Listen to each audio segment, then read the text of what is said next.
ndakumva neza ubundi wose nari naguherutse nta makuru ubu ngezaho amakuru se shahu amakuru y'iki gihe rero umeze nk'umuntu uri inyuma y'isi nabivuze buri gihe uhora uri inyuma y'amakuru ubundi ubona asa ntabwo ureba ubuvumo tuba turimo wowe amakuru nayakura he ubuvumo si ntuwo wagiye nzi ko wenda ari abagore bafite amakuru ku buryo wayangezaho nawe ukambaza amakuru nayakura he ariko si ubundi reka nze nkubwire ndakumva neza ubu musaza wanjye agiye kuza we nemera kubi usumbye wowe reka turebe ko ari icyo arazana ntabwo mbizi muri mu bikira bro nari nanakubuze ndabona umusaramaze ko wagira ngo muri gushondana ntabwo turi gushondana tuba tuganira hano nka gushondana ukuntu wagira ngo udushwi andi makuru amakuru ni meza yari arimo mbaza ibintu by'amakuru ariko arambwira ati njye mperuka amakuru kera ariko ndakuzi sha ndakuzi we n'ujya ubura amakuru kabisa nawe gusa wasabye nta kintu uzi kandi ahubwo si nta makuru waturushye nta makuru waturushye mubazi cyangwa ibarizi ibyohoze uri kumbwira ariko ngira bizi makuru urabizi nge panyari ndabizi we nabayeho none se amakuru buriya wowe umuntu akwibarije nk'akabazo buriya umunebwe undi umunebwe ni umuntu umeze umunebwe wamugiranya n'iki buriya twize neza twarasomye uri umunebwe twarasomye umunebwe agereranywa n'ikirundi bavuze umunebwe ujye wumva ikirundi reka nze mubaze ikirundi ubu gushize hano waba ikirundo ko mbese natwe nkongera abanyamubanebwe ese ndi umunebwe narakwitegereje nsanga ibyo uvuze ubyujuje ngaho gira hano turebe ko waba ikirundi ndabona utabaye ikirundi ubanza utari umunebwe ahari noneho ngenda uwo mukozi kabisa ubanza uri umukozi umunebwe wabigeranya n'ikirundi ibyo bintu koko ubifite gihamya wabisomye wajya gusoma bibiliya ariko nawe niba ari ukozi ko tutajya dusoma bibiliya uraza ukatwifatira muri biranditse ngo umunebwe ni ikirundi umukozi w'imana uze nakubeshya aradupfunyikiye kabisa ahantu bigize abakozi b'imana reka mubaze reka nongere mwibarize da ese buriya nko mu nyamaswa zose zisa amamiliyoni inyamaswa bona inyamaswa itiyubaha ari nk'iyi dufite inyamaswa nyinshi ku isi itiyubaha iyi nyamaswa itiyubaha buriya ni nk'iyi inyamaswa itiyubaha kuri iyi si hari amamiliyoni y'inyamaswa ariko rwose mujya munsetse ubu wigize umugenzuzi w'inyamaswa ziba ku isi hose waragiye ugenda mbese ahantu hose unyuze ugenda ugenzura inyamaswa zibaho wararebye usanga muri izo nyamaswa hari imwe irimo utiyubaha ni iyi natubwira niyo mpamvu umenya amakuru ndayiza reka buriya mu nyamaswa zitiyubaha iyo nashyira ku mwanya wa mbere ni ihene ni ihene rwose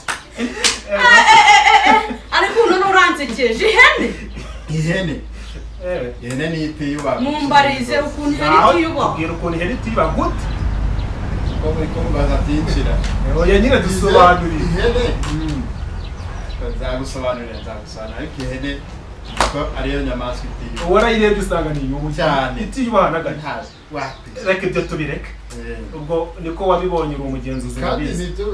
none se nk'umukobwa utiyubaha wamugeranya n'iki ntabizi ko babaho kandi bariho umukobwa utiyubaha baraneze cyako buriya umukobwa utiyubaha namugereranya n'ihene nawe ni nk'ihene wamugereranya nk'ihene ariko ibintu byawe byose byabaye ihene ya ni ihene gute se nawe ameze nk'ihene ni ihene gute oya mureke mbabazi reka bantu nsobanura uburyo uwo mukobwa utiyubaha aba ihene gute urugero afite ibiroso nk'iby'ihene aba ihene urugero arahene ba hari igihe uhura n'umukobwa ukabona ari inyuma ari imbere byose biri hanze amabere yanditse ku gasozi hari yambaye utuntu tumeze nk'udukabutura kandi ngo ni ijipo y'imishumi yibaza uyu muntu koko wamutandukanyiriza he n'ihene rero abakobwa rero si bose ariko hari abasigaye bitwara nk'ihene nyine mureke mbabazi nawe urabyumva nagumye kumva ibiganiro byanyu nabishimye ni byiza buriya hari aho mwabirenze kuvuzeho usingiye mu ndebye umuntu ameze nk'iki umuntu mungeranya nk'iyo hene mpamvu kuvuga hari ukuvuze ko bavuga ibyo katubireke mbibarize n'ubundi ntawishyira heza nk'uruheri ubwo mweho nk'umushatsi bagaragaza ko ari beza none buriya umuhungu utiyubaha twamugereranya nk'iki mumbwire natubwire nawe uri ku makuru natubwire ayo mahene yose y'uyu munsi tugeze ayo makuru mbwire rero ugeze agashyari reka n'abahungu mbavuge buriya hari abahungu nabo batiyubaha ariko buriya umuhungu utiyubaha we ikintu twamugereranya nacyo nawe ni ihene ntaho ataniye n'ihene iyo utaza kuvuga ko ari ihene ndakurahije ibyo yavuze byose ndatanga uzi impamvu mbivuze abaye ihene kubera ko abahungu babavuzeho none urabizi ari kuzinga abakobwa ngo babaye amahene none abahungu batiyobwa baba ari iki none yatubwiye ko ari ihene abahungu jya kubona ubundi imiterere y'ihene murayizi zarebe ku mavi hafi iba yambaye ahandi ubwoya ariko ku mavi ugasanga habereye nta kintu uriya n'umuhungu arinyujya ko ari umuntu w'umusore kana ku mavi habereye aho yaratebaguye kana ni nk'ihene ibyo byose rero byabaye usanga abantu bose barabaye ihene ubwo abantu bose babaye iki? ni nk'ihene